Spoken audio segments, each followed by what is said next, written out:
Shashi lodge Mymensingh জেলা সদরের মধ্যিখানে সূর্যকান্ত আচার্যের দত্তক পুত্র শশী লজের নামে এই রাজবাড়িটি স্থাপন করেন। সূর্যকান্ত আচার্য ছিলেন মুক্তাগাছা জমিদার। মুক্তাগাছাতেও তার রাজবাড়ি রয়েছে। দত্তক পুত্রের জন্য এই শশী লজটি উনি নির্মাণ করেন।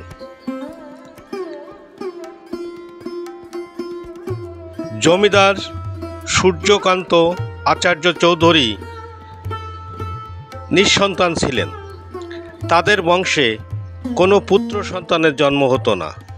তারা বংশ পরম্পরায় দত্তক পুত্র নিয়েই জমিদারি পরিচালিত করেছেন এবং এই শশীকান্ত আচার্য ছিলেন সূর্যকান্তের বংশের একজন জমিদার এবং দত্তক পুত্র। তিনি নিজেও ছিলেন নিঃসন্তান এবং পুত্র সন্তানহীন। ময়মনসিংহ জেলা শহরের 9 একর জায়গার উপর এই দৃষ্টিনন্দন বাড়িটি নির্মাণ করেন সূর্যকান্ত আচার্য চৌধুরী। তবে নির্মাণের পর এক ভূমিকম্পে এই বাড়িটির বিশাল ক্ষতি সাধন হয়ে থাকে। পরবর্তীতে শশীকান্ত আচার্য চৌধুরী তার জীবদ্দশায় এই বাড়িটি পুনর্নির্মাণ করেন এবং যে সমস্ত স্থান ধ্বংস হয় সেগুলো পুনর্নির্মাণ করেন। প্রতিদিন বাংলাদেশ সহ বিশ্বের বিভিন্ন প্রান্ত থেকে এই বাড়িটি দেখতে প্রতিদিন ভিড় করে। অনেকেরই মনে থাকার কথা 90 দশকে হুমায়ুন আহমেদ অয়ময় নামক একটি নাটক তৈরি করেছিলেন। মির্জা সাহেব আসাদুজ্জামান নূর যার অভিনয় করেছিলেন, মির্জার মা ছিলেন দিলারা জামান। এই শশী লজে ওই নাটকটির শুটিং এবং নির্মাণ করা হয়। সেই থেকে এই শশী লজটি আরও বেশি খ্যাতি অর্জন করে থাকে। বর্তমানে বাড়িটি ব্যবহার অনুপযোগী, তবে এখনও সৌন্দর্য টিকে আছে।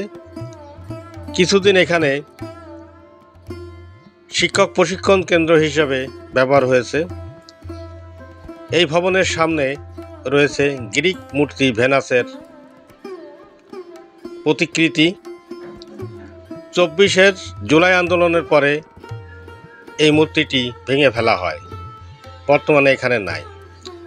তবে বাড়িটি দ্বিতল ভবন, চারিপাশে বাগান, পিছন দিকে রয়েছে বিশাল একটি পুকুর, শান বাঁধানো পুকুর। প্রতিদিন দর্শনার্থীরা এখানে আসে। এখানে জাদুঘর স্থাপন করা হয়েছে। জাদুঘরে আছে জমিদার আমলের বিশেষ প্রাকৃতি। পুরো ভবনটি বাংলাদেশ সরকার এবং প্রত্নতাত্ত্বিক অধিদপ্তরের অধীনে পরিচালিত হয়ে থাকে। দর্শনার্থীরা এ সকল নিদর্শন দেখতে পারবে, তবে হাত দিয়ে স্পর্শ করতে পারবে না। আমার কাছে অনেক ভালো লেগেছে এই শশী লজটি। পুরানো স্থাপনা বা প্রত্নতাত্ত্বিক ভবন স্ট্রাকচার যাদের ভালো লাগে তারা অবশ্যই ঘুরে আসতে পারেন এই ময়মনসিংহ শহরে। সকালে যে বিকেলে চলে আসতে পারবেন।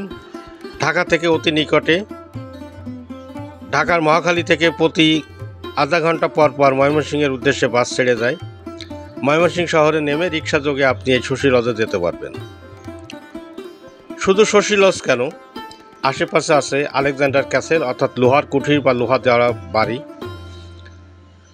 জয়নুল গ্যালারি, ব্রহ্মপুত্রের তীরের তীর সহ আরও অনেক স্থাপনা। ময়মনসিংহ শহরটি একটি প্রাচীন শহর, বলা যায় বাংলাদেশের সবথেকে পুরাতন শহর। সকালে যে দুপুরের ভিতরে বা বিকালে যে সপরিবারে এখান থেকে ঘুরে আসতে পারবেন আপনারা। যারা ভ্রমণ করতে চান, নিজেকে সুস্থ রাখতে চান, তারা অবশ্যই ময়মনসিংহ থেকে ঘুরে আসতে পারেন। মোমেন শাহী নামক এক ভদ্রলোকে এই ময়মনসিংহ একসময় শাসন করতেন। তার নামে মোমেন শাহী বা ময়মনসিংহ নামকরণ করা হয়েছে। এছাড়া আরও অনেক কথা শোনা যায়। এই বাড়িটিকে অনেকেই রাজশাহীর জমিদার বাড়ি বলে বা রাজশাহীর রাজবাড়ি বলে, কিন্তু মূলত এই বাড়িটির নাম শশী লজ। শশীকান্ত আচার্য চৌধুরীর বাড়ি। জমিদারি প্রথা শেষ, জমিদারও নেই, জমিদারের বংশধররাও নাই, কিন্তু শশী লজ এখনও দাঁড়িয়ে আছে সগৌরবে। সত্যি দেখার মতো, অভিভূত হওয়ার মতো। ধন্যবাদ বন্ধুরা এতক্ষণ আমার সাথে থাকার জন্য। যারা আমার চ্যানেলটি এখনও সাবস্ক্রাইব করেননি তাদেরকে অনুরোধ করব চ্যানেলটি সাবস্ক্রাইব করে বেল বাটনটি প্রেস করবেন, লাইক এবং কমেন্টস করবেন। আপনার একটি কমেন্টস আমাকে নতুন একটি ভিডিও তৈরি করতে উৎসাহিত করবে। আর যারা চ্যানেলটি সাবস্ক্রাইব করেছেন তাদেরকে অসংখ্য ধন্যবাদ। সবাই ভালো থাকবেন, সুন্দর থাকবেন, সৃষ্টিকর্তার আরাধনা করবেন এবং সৃষ্টিকর্তার এই নিদর্শনগুলো দু চোখে দেখে নয়ন জোড়াবেন, চক্ষু শীতল করবেন। ভ্রমণ প্রতীকের সাথে থাকবেন, নতুন নতুন কন্টেন্ট দেখতে পাবেন। প্রতি সপ্তাহের শুক্রবারে আমি কন্টেন্টগুলো আপলোড করে থাকি। অতএব অপেক্ষায় থাকুন। সে পর্যন্ত ভালো থাকবেন, আমার জন্য দোয়া করবেন। আমি সাময়িক অসুস্থ হওয়ার জন্য নিয়মিত কন্টেন্ট দিতে পারছি না, তবু আপনাদের পাশে আছি। ভালো থাকবেন, সুন্দর থাকবেন। আসসালামু আলাইকুম রহমতুল্লাহ।